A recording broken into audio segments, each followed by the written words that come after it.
Every motorsport, from local to national to international reaches, has some type of advertised field size. Throughout most of NASCAR's modern age, that number was 43, and so their TV partners, sponsors, and fans expected them to bring 43 cars to the track each race. Even though most weeks, only a fraction of those cars ever stood a chance of realistically winning the race, a high field size is a psychological inflation of competitiveness that has always been used in racing. And plus, many of the smaller teams aren't there for the money or to compete with the best teams, but rather they're there for the love of racing. So when a sport is thrilling to compete in as auto racing, there will always be a group of straggling teams, whether they are encouraged by the sanctioning body or not. But there have been plenty of times throughout NASCAR history when field fillers have more or less been begged to show up when there were significantly less teams entered for a race than were advertised. This happened most notably in 2004 when only 36 of the previous year's 42 full-time teams announced they would return on a full-time basis. These new openings in the field provided a big opportunity to many former part-time teams and startup teams that operated on a week-to-week budget and would have previously been lucky just to make the race. Many of the new Cup teams that year were coined as field fillers since their cars were well off the pace of the leaders, and some of them even regularly practiced start-and parking. For those unfamiliar with the term, start-and parking refers to a team intentionally retiring from a race, often early on, so as to cut down on costs. While that seems like a pessimistic and disingenuous strategy for a team to follow, it makes a lot more sense when factoring in the high costs of fuel, tires, and potential crash damage that all pile up throughout a race. Many of the start-and park teams didn't even have the sponsorship needed to run the full race, let alone endanger totaling one of their few race cars, so their best short-term plan was simply to qualify for as many races as they could, start the race, run a few laps, and then retire to the garage while claiming that some type of mechanical failure caused the car to not maintain speed. Additionally, with the way NASCAR structured prize money at the time, there was a little difference between finishing 30th or last for an unestablished team. So if they had a lack of sponsorship too, then they would be simply throwing money away by running the full race. Prominent start-and parkers at the time included Phoenix Racing, Kirk Shelmerdine Racing, and Shepherd Racing Ventures, all of whom and many more you can learn a lot more about through Brock Beard's Rise of the Field Fillers series on YouTube. But over time, more big team names and even a new manufacturer joined NASCAR, with Toyota making its debut Cup season in 2007.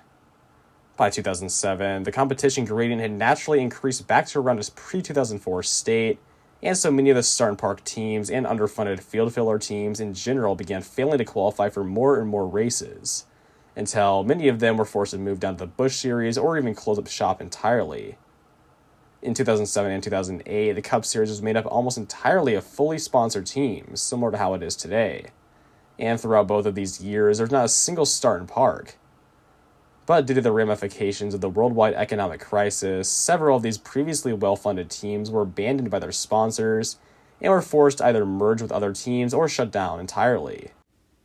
The downsizing was to such an extent that only 35 of the 45 teams who declared full-time status at the beginning of the 2008 season returned with plans to run the full 2009 season. And with NASCAR still having room for 43 teams each race, many previously part-time and startup teams decided they would make the move up to full-time competition. Among these were Nemco Motorsports, Phoenix Racing, Prism Motorsports, Tommy Baldwin Racing, and TRG Motorsports, 5 teams that also regularly start and parked. And yes, that is the same Phoenix Racing that I mentioned earlier as being a field filler back in 2004. They were the only field filler from that era to somehow survive through the 2009 Cup season. And they did a lot more than just survive through that year, as despite start and parking the majority of their races with drivers Sterling Marlin and Mike Bliss, they went the full distance a couple of times with the Junior Motorsports Nationwide Series driver Brad Keselowski. And in a chaotic Talladega finish, both the driver and team went on to score their first Cup Series win.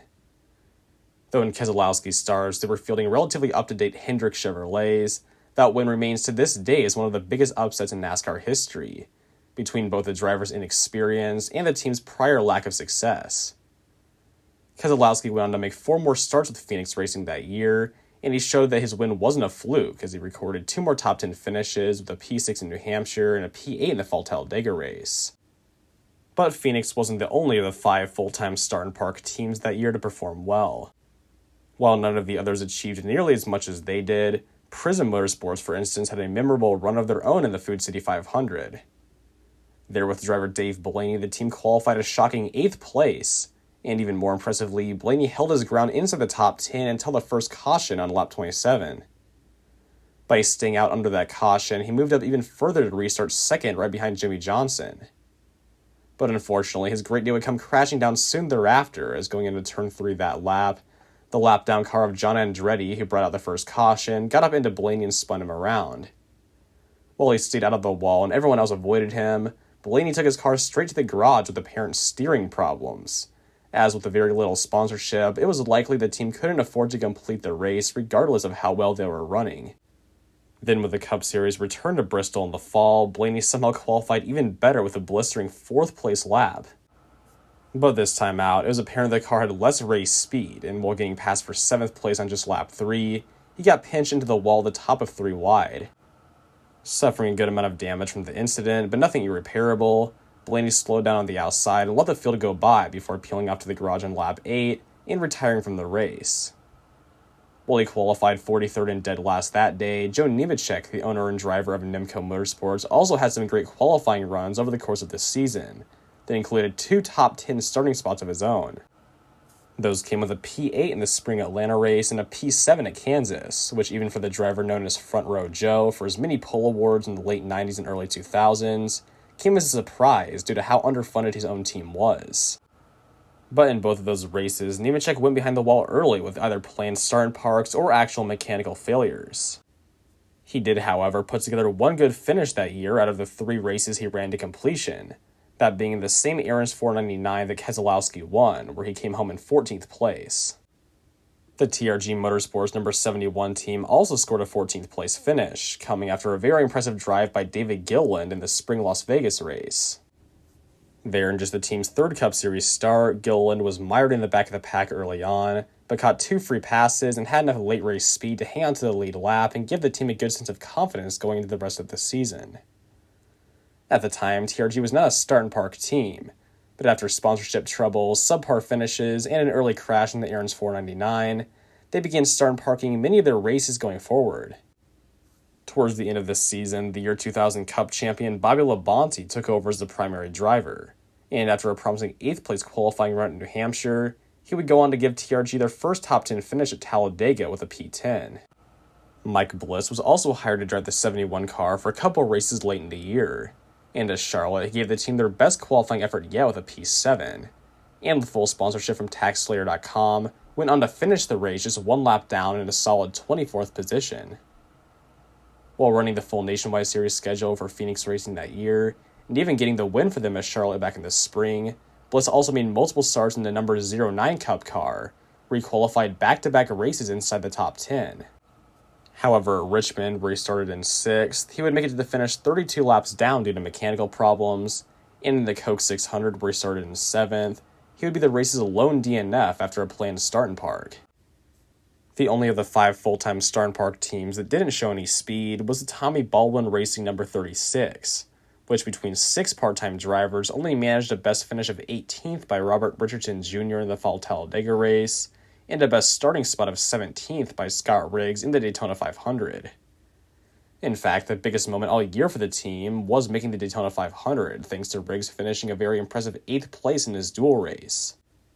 With all that said, 2009 was without a doubt an all-time year for underfunded and start-and-park teams alike, not only due to how many there were throughout the year, but also due to how many great upset qualifying runs and race finishes they had, of course with Phoenix Racing's Talladega triumph being the peak of it all. All 5 of the previous year's full-time start-and-park teams would return to attempt the full 2010 season, and they would each continue to start-and-park a good percentage of their races. And in 2010, there would be 3 additional full-time start-and-park teams, including the formerly part-time Germain Racing team, the second Prism Motorsports entry, and the startup Whitney Motorsports team. But though it was shaping up to be an even greater year for the start-and-parkers, 2010 would actually mark the first year that NASCAR took direct action against them, with their first target being Prism Motorsports. Prism, which was now a 2-car organization after purchasing the 55 car from Michael Waltrip Racing, had mixed results in that year's speed weeks. As while Michael McDowell qualified the 55 into the main show, he fell out late in the going with drive shaft problems to finish 33rd. And Blaney, still driving the number 66, missed the field entirely. The next week at Auto Club, though, Blaney went right back to his qualifying excellence, clocking in 5th place. And after early incidents took him out of contention in both of his impressive Bristol runs the year prior, Blaney was seemingly in position to have a great run at the 2-mile oval.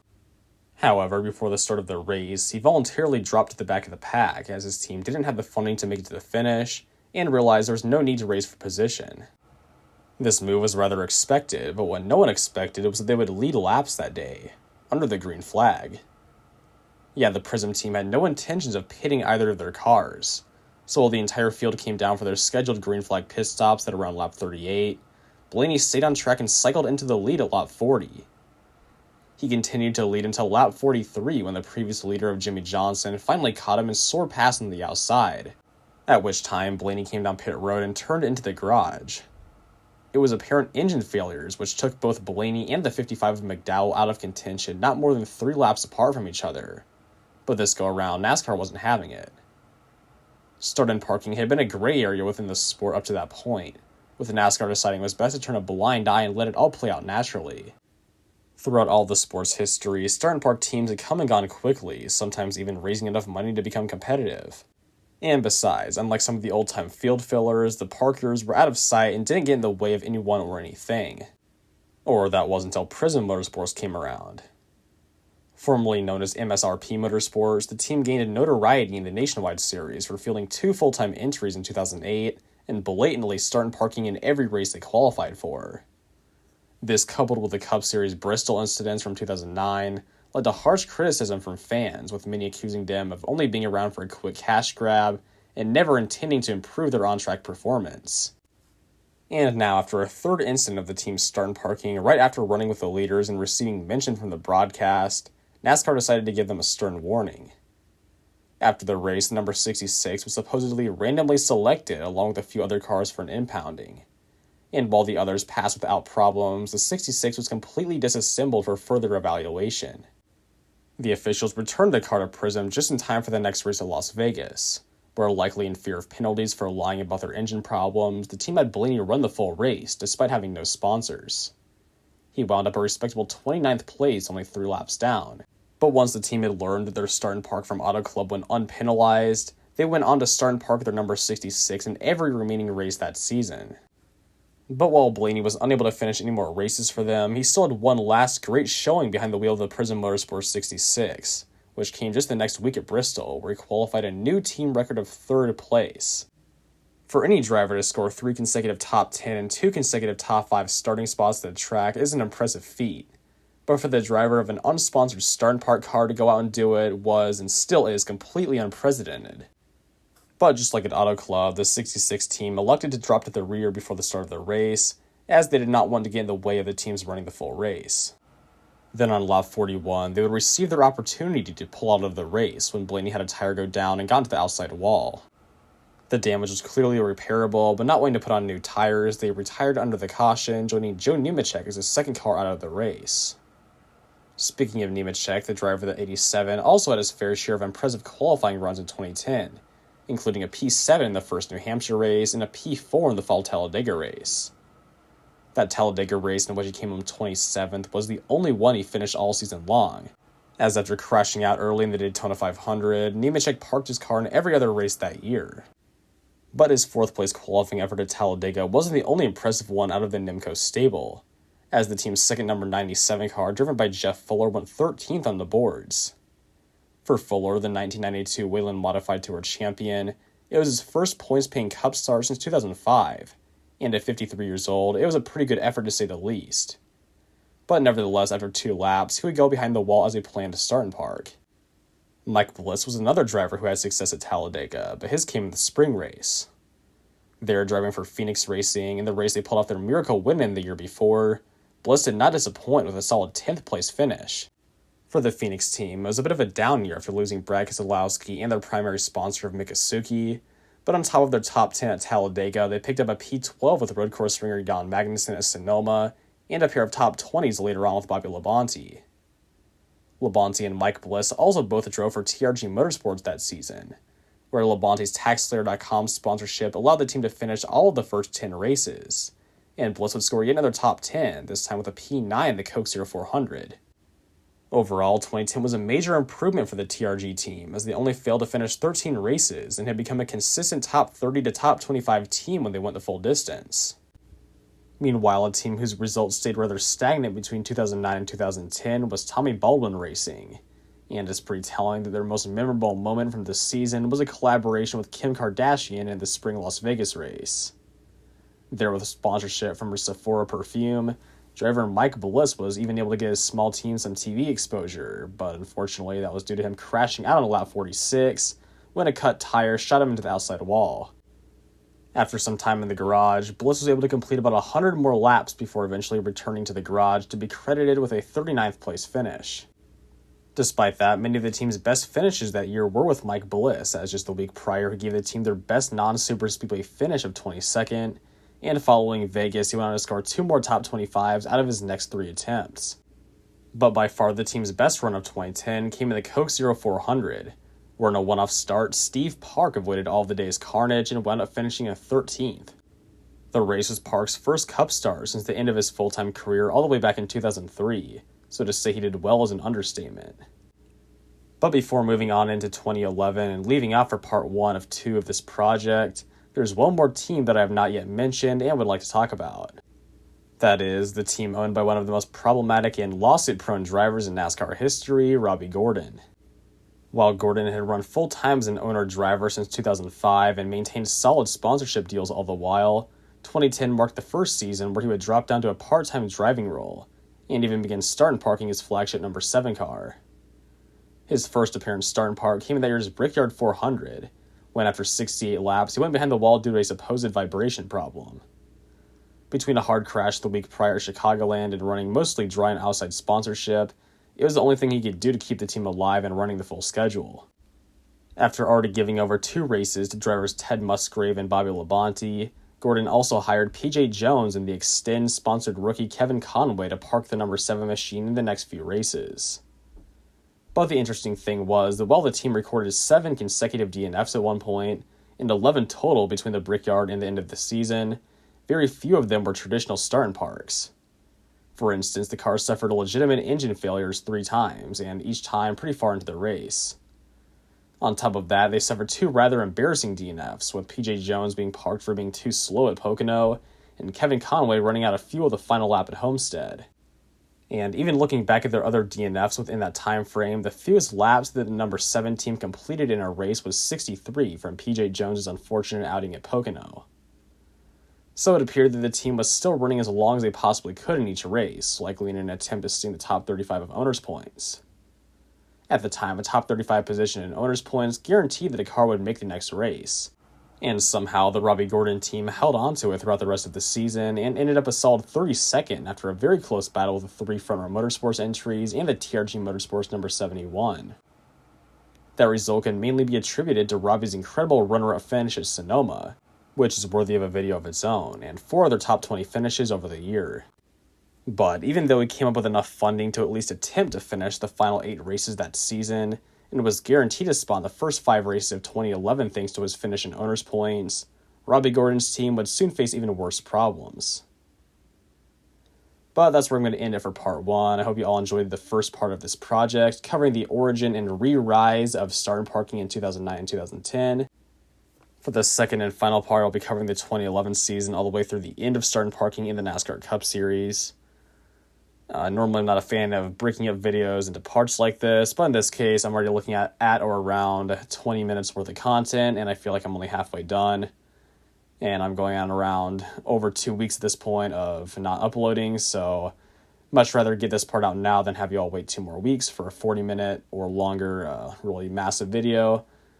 But yeah, if you did enjoy this video and are looking forward to the second part, which will be the next upload on this channel in give or take 1 or 2 weeks, then please make sure to hit that like button and consider subscribing. As I already somewhat mentioned earlier, this project was inspired by Brock Beard's Rise of the Field Fillers series, so make sure to go check that out if you have not already and are interested in the initial rise of field fillers and start park teams from around 2004 to 2006. And just to be clear, this is a one-and-done project, so expect another Worthy That Bad video next, right after the second part to this video, as well as more of the best of the worst and unique race summaries further down the line. But yeah, that's all I've got to say for today. So until next time, peace out.